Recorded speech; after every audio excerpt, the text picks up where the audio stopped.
Paz de Cristo, meus irmãos. Mais uma vez aqui pelo canal Reino de Deus. Quero sempre procurar trazer alguma coisa que venha edificar a vida dos irmãos.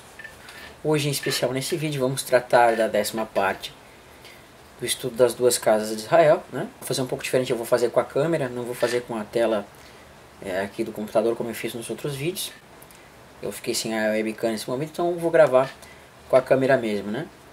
Liguei o microfone aqui para fazer o teste, vamos ver como vai ficar o estudo. Então, se você não é inscrito no canal, você pode estar se inscrevendo no canal. Também peço para que você veja as outras partes do estudo, né, onde a gente está detalhando bastante sobre esse tema. São 10 aulas, a princípio aí cada aula de pelo menos meia hora. Essa aqui, pelo fato de ser com a câmera, talvez nós não se estendamos muito, né? Eu não venho estender muito. Ela fica no máximo com meia hora, porque essa câmera grava meia hora, né? Então aí você tem às vezes que tirar o cartão, você tem que, enfim. Isso a gente vai ver como vai ficar o estudo também, porque eu não dei uma grande... eu não cheguei a preparar muitas coisas para esse estudo. Então esse estudo vai ser apenas para a gente tentar entender mais aquela questão da carta de divórcio, né? Como eu falei no vídeo passado, que a gente ia estudar um pouco mais sobre a carta de divórcio. Mas agora não mais necessariamente da carta de divórcio, mas sim da restauração, tá? De como a casa de Israel vai ser restaurada. Então nesse vídeo eu não vou entrar em detalhes na questão de gentios e judeus, mas eu vou entrar em questão de detalhes de como a casa de Israel vai ser restaurada. Então nós vamos estudar um pouquinho da lei dos profetas e das epístolas de Paulo, ok? Então, basicamente, meus irmãos, nós vimos, acho que foi no vídeo 8 ou 9, eu não lembro agora, sobre a carta de divórcio. Nós entendemos por alguns aspectos que a casa de Israel, Deus deu uma carta de divórcio para a casa de Israel, e ele demonstrou que ia cessar festas e tudo mais, e ele atirou o povo nas nações, né? Então isso para nós foi tipificado como o quê? Como Deus, né, pegou aquele seu povo, que era seu povo, né, estava em aliança com ele, e ele cessou essa aliança com seu povo, e o povo ficou sem aliança. Por isso que em Oséias capítulo 2 e capítulo 1 vai dizer assim: eu não serei mais o vosso Deus, e vós não sereis mais meu povo. Contudo, depois no lugar ele vai dizer assim: porém no lugar onde dizia vós não sois mais meu povo, ali mesmo vocês serão chamados de filhos de Deus. Então Deus estava mostrando uma restauração. E na parte 9 nós vimos que a restauração ela se dava, né, com aquela questão onde aponta o remanescente. Nós estudamos isso no vídeo passado. Então hoje nós vamos estudar um aspecto até para nós entendermos mais essa relação de Cristo, de qual o motivo dele ter morrido e ressuscitado, por qual aspectos nesse sentido, né? Qual seria o sentido para esse contexto? Então nós vamos estudar isso agora. Bom, primeiramente, irmãos, nós temos que entender, nós vimos nos outros vídeos, eu não vou voltar aqueles versos que eu usei no vídeo passado. Nós entendemos que a casa de Israel ela recebeu uma carta de divórcio. E segundo a lei, quando um homem ele casava com uma mulher, né, e essa mulher fosse infiel para ele, o marido tinha direito de dar carta de divórcio, né? E se ele desse carta de divórcio e despedisse essa mulher, nós vamos ver que ela ia e casava com outro marido. Então se ela casasse com outro marido, esse segundo marido, né, e esse segundo marido viesse a morrer ou viesse dar carta de divórcio para ela, então o primeiro marido não poderia casar novamente com essa mulher, porque ela já se contaminou com outro homem, né? Ela poderia casar com o terceiro marido, mas não poderia casar com o primeiro marido. Isso está em Deuteronômio capítulo 24, tá? Por favor, irmãos, eu não peço aqui nesse vídeo, não vamos tratar sobre casamento, eu só estou explicando o que o texto está dizendo, porque eu sei que alguns irmãos vão começar a falar sobre casamento, não é isso que eu quero falar. Vamos nos atentar para a questão aqui de entender o estudo das duas casas, ok? Em Deuteronômio 24, vai dizer assim, desde o verso 1, tá? Quando um homem tomar uma mulher e se casar com ela, então será que não achar graça em seus olhos, por nela achar coisa indecente, algumas traduções está coisa feia ou coisa vergonhosa, né? Então, subsintende que isso é o adultério, tá? Então lhe dará por escrito uma carta de repúdio, né? Ele fará uma carta de repúdio e lhe dará na sua mão e a despedirá de sua casa. Se, pois, saindo de sua casa fora e se casar com outro homem, e este último homem se aborrecer e lhe fizer escrito de repúdio também, e lhe der na sua mão, e a despedir de sua casa, ou seja, o segundo marido, ou se este último homem morrer, então o seu primeiro marido, que a despediu, não poderá tornar a tomá-la, para que seja sua mulher, depois que foi contaminada, pois é abominação perante o Senhor.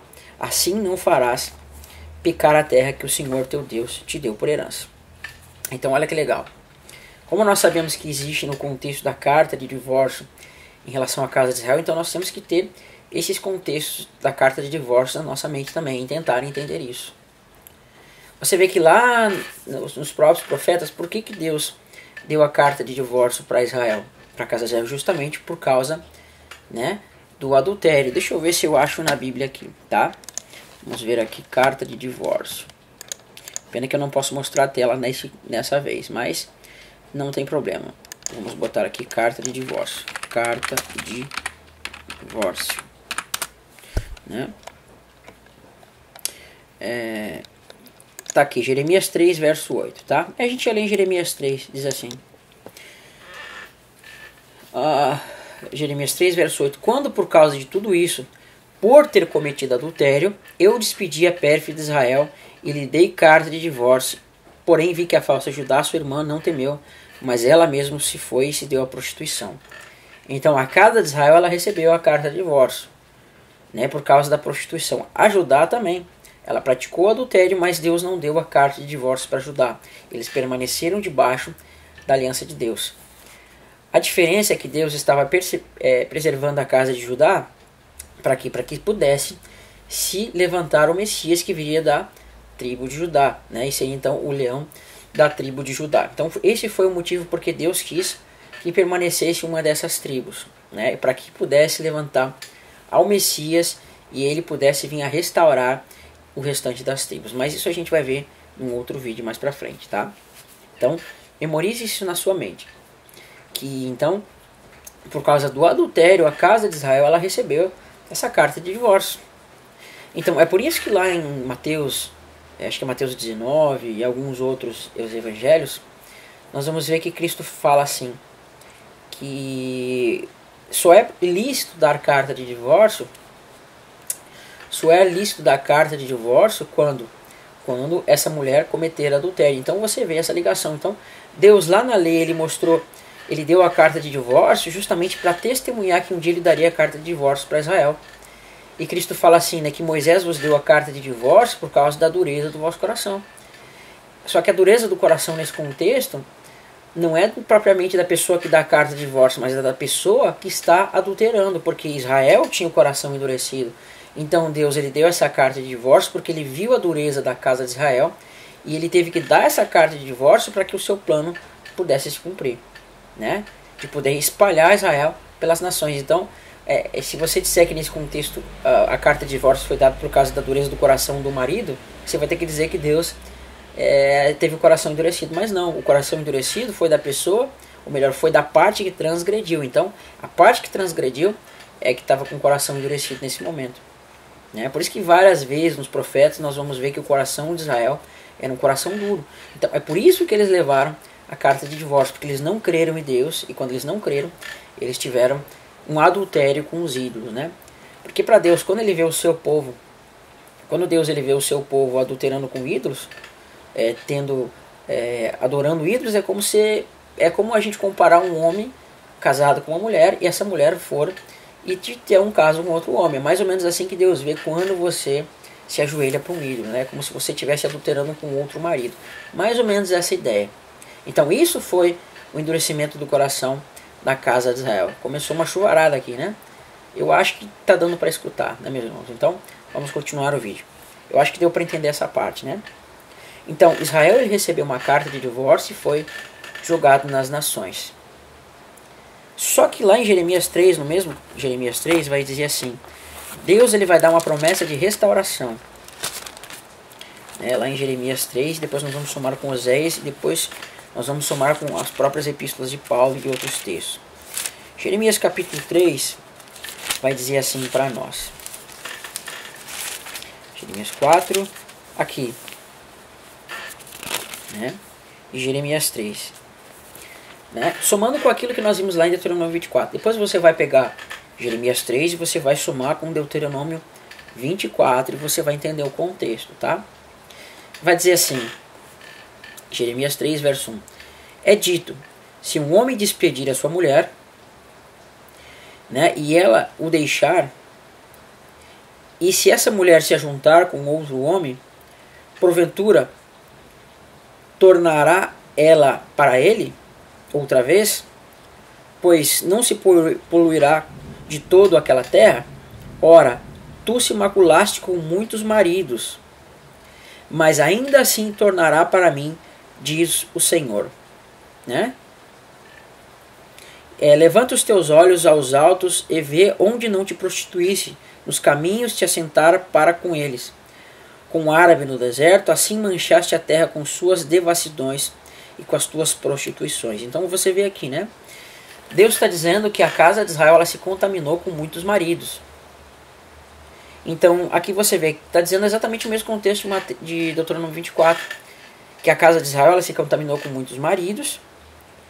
Então, por ela ter se contaminado com muitos maridos, nós vimos que, segundo a lei, né, essa mulher não poderia voltar para o seu primeiro marido. Seu primeiro marido era quem? Era o próprio Deus.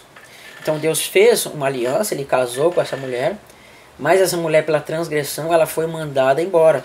Então, ela teve outros maridos, ela se casou com outros maridos, ou seja, foram outros deuses. Ela fez aliança com outros deuses. Só que, ou seja, pela lei, o primeiro marido não pode tomar essa mulher novamente. E o próprio Deus não vai quebrar a lei dele, né? Ele não vai quebrar a própria lei. Mas ainda assim Deus ele dá uma promessa assim, né? Ora, olha a promessa assim, né? Tá no verso 1 ainda. Ora, tu te maculaste com muitos maridos. Ó, deixa o atribulado passar ali, né? Tu te maculaste com muitos maridos, mas ainda assim tornará para mim, diz o Senhor. Mas não é uma contradição se o próprio Deus diz que não pode tornar essa mulher para o primeiro marido e ele mesmo vai tornar a tomar ela novamente? Deus não estaria contradizendo a própria lei? Ainda para somar mais, nós vamos em Oséias. Já estamos com 12 minutos de vídeo, tá? Vamos tentar no máximo meia hora. Vou abrir aqui em Oséias direto, né? Vamos para Oséias, eu acho que é no capítulo 2. Vamos desde o verso 1 para tentar entender. Oséias capítulo 2, verso 1. Dizei a vosso irmão, né? Ami e a vossa irmã Ruamá, ou seja, Loami e Lohuamá, né? Que seria sem misericórdia e não mais meu povo. Contendei com a vossa mãe, contendei porque ela não é mais minha mulher e eu não serei mais o seu marido. E desvia ela suas prostituições da minha face e os seus adultérios de entre os seus seios, para que eu não deixe a despida e a ponha como no dia em que nasceu, e a faça como um deserto e a ponha como uma terra seca e mate a sede. E não me compadeça dos seus filhos, porque são filhos de uma prostituta. Né? E fala assim, porque a sua mãe se prostituiu, aquela que concebeu ouve-se torpemente, porque disse, irei atrás de meus amantes, né? Irei atrás dos meus maridos, dependendo da tradução, que me deram o meu pão e a minha água e a minha lã, e o meu linho e o meu óleo e as minhas bebidas. Aí olha só que Deus vai fazer para essa mulher, né? Ou seja, ele mandou essa mulher embora, mas ele continuou amando essa mulher. Você imagina, sabe, o marido que foi traído pela mulher, e constantemente essa mulher continuava traindo ele, só que ele amava essa mulher, né? E pelo fato dele não aguentar mais essas traições, ele manda ela embora. Mas ainda assim ele continua amando essa mulher. Então esse foi o caso que aconteceu aqui. Ou seja, Deus amava, né? Amou a casa de Israel, e pelo fato de ter amado a casa de Israel, mas devido às constantes adultérias, constantes transgressões, a gente vê que Deus vai mandar essa mulher embora, né? Como uma mulher que foi mandada para a casa de outros maridos, né? Mas mesmo assim ele ainda continua amando essa mulher, porque ele é um marido misericordioso que quer a restauração do seu casamento. Só que segundo a lei ele não podia fazer isso, porque ela foi e casou com outros homens. Você entende? Então, ou seja, segundo a lei isso não era possível, mas só que para Deus não há impossíveis. Deus ele tem um jeito de o quê? De superar a própria ordenança que está nessa lei. A gente vai entender isso daqui um pouquinho, tá? Vai dizer assim, olha só, Deus vai começar a cantar essa mulher novamente, né? Portanto, eis que cercarei o teu caminho com espinhos, e levantarei uma parede de sebe, para que ela não ache o seu caminho. E ela irá em seguimento de seus maridos, ou de seus amantes, dependendo da tradução. Mas não os alcançará. Busca-lo-ás, porém não os achará. Então dirá, ir-me-ei e tornarei para o meu primeiro marido, porque melhor me ia do que é neste momento. Você não consegue ver aqui uma relação de, entre aspas, contradição? Por quê? Porque pense comigo, na lei dizia que quando uma mulher receber a carta de divórcio, ela for casar com outro marido, o primeiro marido não vai poder tornar aquela mulher. Só que quando o texto diz assim no verso 7, né? E tornar-me-ei para o meu primeiro marido, nós já vemos uma coisa aqui. Porque se fala de um primeiro marido, é que teve pelo menos um segundo. E se teve pelo menos um segundo, o primeiro marido não pode tornar essa mulher. Mas ainda assim ela vai dizer, irei e tornarei para o meu primeiro marido. E o texto ainda vai dizer mais, né? Ela, pois, não reconheceu que era eu que lhe dava o seu grão, trigo, o seu vinho e o seu óleo, e eu que multipliquei a prata e o ouro que ela usou para Baal. Portanto, tornar-me-ei a seu tempo e tirarei o meu grão, o seu mosto e seu determinado tempo, e arrebatarei a minha lã e o meu linho com que cobria sua nudez. Então aqui você vê que Deus está tirando a aliança dessa mulher, num primeiro momento. Ele está desfazendo a aliança com ela, né? Porém, agora descobrirei a sua vileza diante dos olhos dos seus namorados, e ninguém livrará ela da minha mão. E farei cessar, né, todo o seu gozo, as suas festas e as suas luas novas, e os seus sábados e as suas festividades. Então aqui, ou seja, Deus está cancelando essas coisas diante dessa mulher. Por quê? Porque ela está ficando sem aliança. Então a aliança de Deus é justamente isso. A pessoa entra na circuncisão, ela vai ter que praticar o quê? As festas. Então isso representa essa aliança de Deus, mas Deus está cessando com ela, né? E diz assim, e devastarei a sua vide e a sua figueira, que ela diz, esta é a paga que me deram os meus amantes, pois farei dela um bosque, e as bestas feras do campo as devorarão, né? Então, depois você vai ver aqui o seguinte, eu não vou ler todo o contexto, tá? Mas nós vamos ver que Deus vai levar essa mulher para o deserto e vai dizer o seguinte, portanto, eis que eu atrarei ela para o deserto, e lhe falarei ao coração. Agora Deus está o quê? Deus deixou ela toda sem aliança, fez um monte de coisas para os amantes dela, perseguiram ela e tudo mais. Só que aqui Deus vai falar assim, portanto, eis que eu atrairei, e levarei para o deserto e lhe falarei ao coração. Ou seja, falar ao coração é quando você chega numa mulher, né, naquela pessoa que você gosta, e você vai dar uma cantada nessa pessoa, né, você vai estar falando ao coração dessa pessoa. E vai dizer mais, e lhe darei as suas vinhas, ou seja, Deus está restaurando agora. E darei o vale de Acor por porta de esperança, e ali ela cantará como nos dias de sua mocidade, como no dia em que subiu da terra do Egito. Né? Não vou falar sobre isso aqui agora, mas aqui você está vendo que Deus está restaurando essa mulher exatamente como aconteceu lá no Êxodo. Assim como no Êxodo Deus tirou o povo do Egito, fez uma aliança com o povo quando tirou do Egito, e quando eles estavam entrando para a terra de Canaã, eles passam pelo vale de Acor, onde os reis lá são enterrados, tem os reis lá que aparecem lá, né? Onde acontece também aquela cena onde aquele homem pega aquela capa babilônica e ele acaba fazendo com que o povo seja derrotado, era no vale de Acor, mais ou menos naquele lugar. Né? Então, Deus está mostrando que ela vai ter que passar pelo deserto de novo, assim como foi da primeira vez, ela vai ter que passar pelo vale de Acor até chegar na herança. É claro que essa herança terrena era Canaã, né? Canaã terrena, mas aqui ele fala já de coisas celestiais, né? Então ele está mostrando figuras literais para mostrar as questões espirituais. Então essa mulher ela vai para o deserto para quê? Para entrar em aliança com o Senhor, como foi na primeira aliança. Assim, do mesmo modo como o povo foi levado para o deserto e entrou em aliança com Deus, aqui também esse povo vai ser levado para o deserto e vai receber uma aliança com Deus. E o interessante é que você vai lá em Apocalipse e você vai ver uma mulher que vai ser levada para o deserto também. A diferença é que eles tropeçaram lá no deserto e não cumpriram os mandamentos de Deus. Agora essa mulher aqui, ela vai casar e não vai tropeçar nos mandamentos de Deus, né? E vai dizer assim, vamos pular para o verso 19. Não, vamos para o verso 16. No verso 15 foi que a gente falou que era como subir do Egito. Então no verso 16 vai dizer assim: E acontecerá naquele dia, diz o Senhor, que tu me chamarás meu marido, e não me chamarás mais meu Baal. E da tua boca tirarei os nomes dos Balaéns, e seus nomes não virão mais à sua memória. E naquele dia farei por eles aliança com as bestas feras do campo, com as aves do céu e com os répteis da terra, né? E da terra tirarei o arco e a espada, e a guerra os farei deitar-se em segurança. Então desposar-te-ei comigo para sempre. Desposar-te-ei comigo em justiça, em juízo e em benignidade, em misericórdias. Desposar-te-ei comigo em fidelidade e conhecerás ao Senhor. E acontecerá naquele dia que eu responderei, diz o Senhor, responderei aos céus, e esses responderão à terra. E a terra responderá ao trigo, que faz o pão, e o mosto, que é o óleo, que aponta para o sangue, né? Perdão, o vinho, que aponta para o sangue, e o óleo, que aponta para o espírito. E eles responderão a Jezreel, né?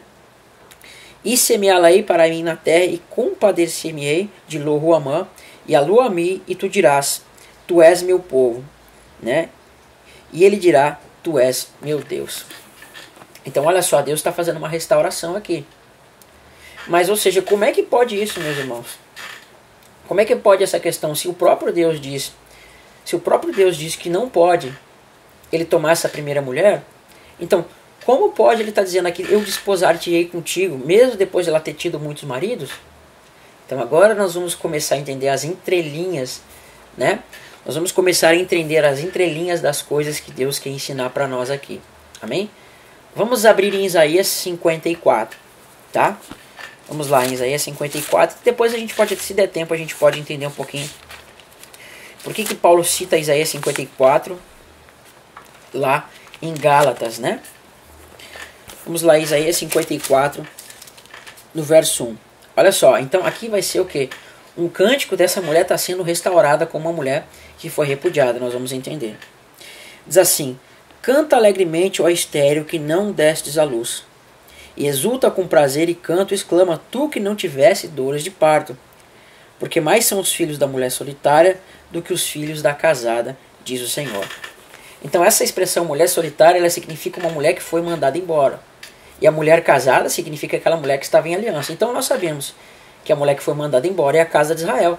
Mas a mulher que é casada é justamente quem? A casa de Judá, que permaneceu casada. Só que olha a promessa que ele diz para essa mulher que foi abandonada. Canta alegremente, ó estéril, que não destes à luz. Exulta com prazer e canto, e exclama, tu que não tiveste dores de parto. Porque mais são os filhos da solitária, ou seja, da que foi abandonada, do que os filhos da que tem marido, que é a casa de Judá. Ou seja, a casa de Israel que foi abandonada e se tornou solitária, os filhos dela vão ser muito maior que os filhos da mulher casada, que é Judá. Então você vai ter, ou seja, como a gente falou no vídeo passado, aquela coisa semelhante entre Manassés e Efraim. Efraim seria uma nação. Perdão, Manassés seria uma nação, mas Efraim seria uma multidão de nações. Ou seja, a casa de Judá seria uma nação, mas a casa de Israel se tornaria numa multidão de nações. Acho que vou ter que trocar o cartão, tá? Está acabando esse cartão aqui, está chegando em meia hora. Na verdade, tem uns 6 minutos ainda, né? Então olha como ele vai restaurar aqui. Vai dizer mais. Falando para a casa de Israel: amplie o lugar da tua tenda e as cortinas da tua habitação se estendam. Não impeças, alongas as tuas cordas e firma bem as tuas estacas. Porque transbordará a mão direita e a esquerda, e a tua posteridade possuirá as nações, e fará que sejam habitadas as cidades desoladas. Não temas, porque não serás envergonhada, e não te envergonhes, porque não serás confundida. Antes te esquecerás da vergonha da tua mocidade, e não te lembrarás do opróbrio da tua viuvez. Eu vou dar um pause aqui e trocar de cartão. Voltamos à gravação. Então diz assim, né? Não temas, porque não serás envergonhada, e não te envergonhes, porque não serás confundida. Antes te esquecerás das vergonhas da tua mocidade, e não te lembrarás do opróbrio da sua viuvez. Então olha que tremendo, ele está mostrando aqui, né? Que ela não vai mais se envergonhar da sua mocidade, porque na sua mocidade ela foi como aquela mulher que adulterou uns amantes, né? Ou seja, esqueça da vergonha da tua mocidade. Então essa vergonha, ela significa o que? Esse adultério, né? Essa vergonha significa esse adultério. Deixa eu fechar a porta aqui, tá entrando o barulho da chuva aqui, né? Então essa vergonha significa justamente esse adultério. Porém depois ele vai dizer assim, olha que tremendo: e não te lembrará mais do opróbrio da tua viuvez. Aí você tem que pensar, eu já falei isso em outros vídeos. Ele fala que não te lembrará mais do opróbrio da tua viuvez. Ou seja, para uma mulher se tornar viúva, é necessário que o marido morra. Então aqui você já começa a ver as entrelinhas de como Deus restauraria, né, esse casamento com essa mulher. E quem é o marido dela? Diz aqui: porque o teu Criador é o teu marido. O Senhor dos Exércitos é o seu nome, Ele é o Santo de Israel, o teu Redentor. Ele será chamado o Deus de toda a terra. Por quê? Porque o Senhor te chamou como a mulher desamparada e triste de espírito, como a mulher da mocidade que foi desprezada, diz o Senhor teu Deus, né? Então você vê que diz aqui, ó, o Senhor te chamou como mulher, né, que foi desamparada, mas na verdade aqui, no contexto original hebraico, a expressão desamparada, na realidade, é que é repudiada. Por quê? Porque essa mulher recebeu uma carta de divórcio, ou carta de repúdio, dependendo da tradução. Então ela foi repudiada por Deus, por causa na sua mocidade, como está o contexto, que ela se envergonhou, ela teve caso com muitos amantes, ou com muitos maridos, dependendo da tradução. Só que aqui Deus está restaurando, né, esse casamento com essa mulher. Por quê? Vamos lá. Pois por um pequeno momento eu te deixei, mas com grandes misericórdias torno a te acolher. Né? Em grande ira escondi a minha face de ti por um momento, mas com benignidade eterna me compadecerei de ti, diz o Senhor. Né? Então você vê que aqui, depois você vai lá em casa, eu não quero ler aqui por causa do tempo, nós vamos ver que essa mulher ela vai estar sendo firmada não como Jerusalém terrena, mas nós vamos ver que ela vai estar sendo formada de pedras preciosas, vai estar sendo formada com argamassa colorida, né, e com pedras preciosas e tudo mais. Por quê? Porque ele está formando essa mulher não como Jerusalém terrena, mas como Jerusalém celestial. Então essa mulher, a casa de Israel, ela vai estar sendo formada como essa Jerusalém do alto. Então você vê que a casa de Judá ela foi formada como Jerusalém terrena, mas a casa de Israel vai ser formada como a Jerusalém do alto. É por isso que nós vamos ver lá que em Gálatas 4, Paulo vai usar esse texto de Gálatas aqui, esse texto de Isaías. Ele vai mostrar que nós somos filhos da Jerusalém do alto, né? Por isso que vai dizer: canta alegremente, ó estéril, que não desces a luz. Essa é a casa de Israel. Então ele vai estar mostrando lá que nossa mãe é Jerusalém do alto. Por quê? Porque Deus está restaurando aquela mulher que recebeu a carta de divórcio, agora como uma Jerusalém do alto. Porém a Jerusalém de baixo, que é escrava, que permanece em escravidão com seus filhos, é a Jerusalém de baixo, que ela foi edificada com coisas terrenas. Então ela teve filhos, mas os filhos da Jerusalém do alto são muito maiores, né? Porque vai dizer assim, vamos ler então a partir do verso, vamos do verso 11, tá? Porque ele tem coisa que nesse momento eu não quero ler. No mesmo contexto, o verso 11 vai dizer assim: ó oprimida e arrojada, que com tormentos foi, né, desconsolada, eis que porei as tuas pedras como um ornamento e as te fundarei como safiras, né? O que a gente vê lá em Apocalipse, lá da fundação da Nova Jerusalém. E as tuas portas farei cristalinas, as tuas janelas e as tuas portas de rubis e todos os teus termos de pedras preciosas. E todos os teus filhos serão ensinados pelo Senhor, ou discípulos do Senhor, dependendo da tradução. E a paz de teus filhos será para sempre. Com justiça será confirmada e estará longe da opressão, porque já não temerás, e também espanto, porque não chegará mais a ti, né? Então, você vê que ele está edificando essa mulher já como uma Jerusalém celestial. Então, enquanto aquela mulher que está casada, ela foi o quê? Aquela mulher que está casada, ela está edificada como Jerusalém terrena, né? A Jerusalém, ou melhor, a casa de Israel, ela vai ser edificada como Jerusalém celestial, e essa vai ser a nossa mãe. Vamos lá, vamos para Gálatas então entender isso. Gálatas capítulo 4, né? Gálatas capítulo 4, a partir do verso 21. Então, nós temos que entender que essa mulher, que é a casa de Israel, ela vai ser chamada de Sara, né? E a casa de Judá, ela vai ser chamada de Agar, em Gálatas. Então, deixa eu abrir aqui Efésios, Gálatas 4. Diz assim, vamos lá, Gálatas capítulo 4, verso 21. Dizei-me vós os que quereis estar debaixo da lei. Vocês não escutam a lei, porque está escrito, Abraão teve 2 filhos, um da mulher escrava e outro da livre. Todavia o que era da escrava nasceu segundo a carne, mas o que era da livre por promessa. O que se entende por alegoria é que essas 2 mulheres são 2 alianças, na verdade do Monte Sinai, que gera filhos para a servidão, esta é Agar. Ora, Agar é Sinai, o monte da Arábia, que corresponde a Jerusalém atual, que agora existe, pois é escrava com seus filhos, mas a Jerusalém lá de cima, que é a livre, a qual é a mãe de todos nós, como está escrito. Né? Alegra-te, ó estéreo, estéreo linkando com Sara, que não dás à luz, esforça-te e clama, tu que não estás de parto, porque mais são os filhos da abandonada ou da repudiada do que os filhos da que tem marido. Né? Mas nós, irmãos, somos filhos da promessa, como Isaac. Né? Então você consegue ver que ele está mostrando essa restauração. Então, se você não crê na questão das 2 casas, não tem como você fugir desse texto. Porque ele está mostrando a casa de Israel aqui como sendo a Jerusalém do alto. E nós somos filhos dessa mulher. Agora, nós temos que tentar entender, meus irmãos, como foi que Deus vai restaurar essa casa de Israel e vai casar com ela, sendo que ela adulterou com outros amantes. Vamos voltar para Isaías 54 de novo.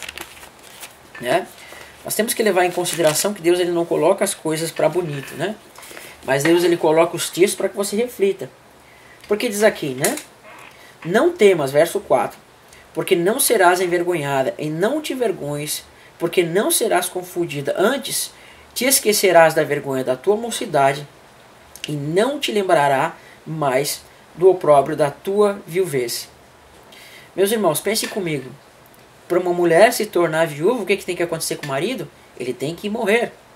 E quem é o marido dessa mulher? Porque o teu Criador é o teu marido. O Senhor dos Exércitos é o seu nome. O Santo de Israel é o teu Redentor. E ele será chamado o Deus de toda a terra. Por que você acha que Deus colocou ali a vergonha, o opróbrio da tua viuvez? E num verso depois ele vai dizer que o marido dela é o Senhor dos Exércitos, é o Deus de toda a terra. Para mostrar que Deus haveria de morrer e ressuscitar. Ou seja, Cristo, que é Deus, né, e fez aliança com o povo lá no Monte Sinai, ele morreu e ressuscitou o 3º dia para poder o quê? Restaurar a aliança, ou melhor, fazer uma nova aliança, conforme vai estar em Romanos capítulo 7. Vamos lá. Romanos capítulo 7, a partir do verso 1, que vai dizer assim para nós. Olha lá, diz assim. Vamos lá. Romanos 7, verso 1. Não sabeis vós, irmãos, pois falo aos que conhecem a lei, que a lei tem domínio sobre o homem por todo o tempo em que ele vive? E vai dizer mais. Porque a mulher está, né, casada, está ligada ao marido enquanto ele viver. Olha só. Né? E está ligada pela lei. Mas se o marido morrer, estará livre da lei do marido. De sorte que vivendo o marido será chamada adúltera se for de outro marido. Mas morto o marido estará livre da lei, e assim não será adúltera se for de outro marido. Assim, meus irmãos, também vós estáis mortos para a lei, pelo corpo de Cristo, para que sejais de outro, a saber, aquele que ressuscitou dentre os mortos, a fim de que frutifiquemos para Deus. Aqui existe um pega-ratão de Deus, né? Mas que você tem que memorizar, você tem que meditar aqui. Meus irmãos, você consegue ver que ele está dizendo aqui que a mulher está ligada, né, ao marido enquanto ele vive, mas se esse morrer, ela estará livre da lei. Por que ele está dizendo aqui? Vamos tentar entender. Lá no Monte Sinai houve uma aliança onde Deus, em Cristo, casou com o povo. E o casamento indica que enquanto o marido vive, essa mulher está ligada, né, ao marido enquanto ele vive. E quem é esse marido? É Cristo. Então, quando Cristo morreu, a lei da primeira aliança foi desfeita, né? E agora ele ressuscita com um novo marido. Um marido que foi ressuscitado dentre os mortos, não como o primeiro marido, mas sim como se fosse um novo marido. E esse marido agora vai se ressuscitado, ele vai casar com a mesma mulher, né? E vai formar o que? Uma nova lei, uma nova aliança com essa mulher. Então o que nós temos que entender aqui, meus irmãos? Cristo é o marido que essa mulher estava ligada. Então quando esse marido morre, essa aliança é desfeita, agora ele ressuscita para tomar essa mesma mulher novamente numa nova aliança. Então quando Cristo, né, tomou a casa de Israel no Sinai e deu carta de divórcio por causa do adultério, ela foi e casou com outros homens, então naquele primeiro estado ele não podia casar com essa mulher. Mas quando ele vem, se faz homem e morre, ou seja, aquele marido é como se ele tivesse morrido. E ele ressuscita, ele vai ressuscitar como um novo homem, e este novo homem vai poder casar com a mesma mulher. Só que diz assim, né? Só que é claro que aqui ele está tratando da casa de Judá, né? Porque, ou seja, está dizendo que ela está ligada pela lei ao marido. Quem estava ligada pela lei ao marido era a casa de Judá, porque a casa de Israel estava sem aliança com Deus. Então, vamos tentar entender isso daqui. A casa de Judá, ela estava casada com Deus, né?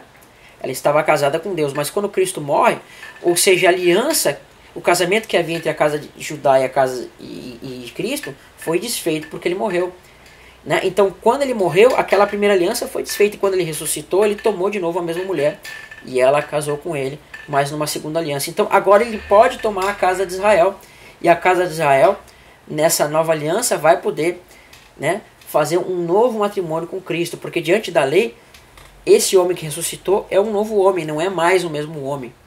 Por isso vai haver uma união entre a casa de Israel e a casa de Judá, que nós vamos tratar no próximo vídeo. Então é isso que nós temos que entender, meus irmãos. Agora, quando Cristo morre e ressuscita, ele vai poder restaurar essa mulher novamente. Aquela mulher que havia sido repudiada, agora ela vai ser trazida de volta e vai ser restaurada como uma Jerusalém, não mais uma Jerusalém terrena, mas uma Jerusalém celestial, que vai trazer a glória de Cristo e o seu resplandecer, né? Então a casa de Judá e a casa de Israel vão se unir nesse mesmo corpo, que nós vamos tratar no vídeo que vem. Tá bom, meus irmãos? Então nós vamos falar um pouco mais sobre esse assunto no próximo vídeo. Que Deus abençoe os irmãos, e não se esqueça de ver os próximos os vídeos que vão vir depois, e os vídeos que nós vimos, que nós estudamos, né, as partes passadas, para que você tenha um entendimento maior, tá bom? Se inscreva no canal e compartilhe os vídeos. Que Deus abençoe os irmãos. Fiquem na paz de Cristo.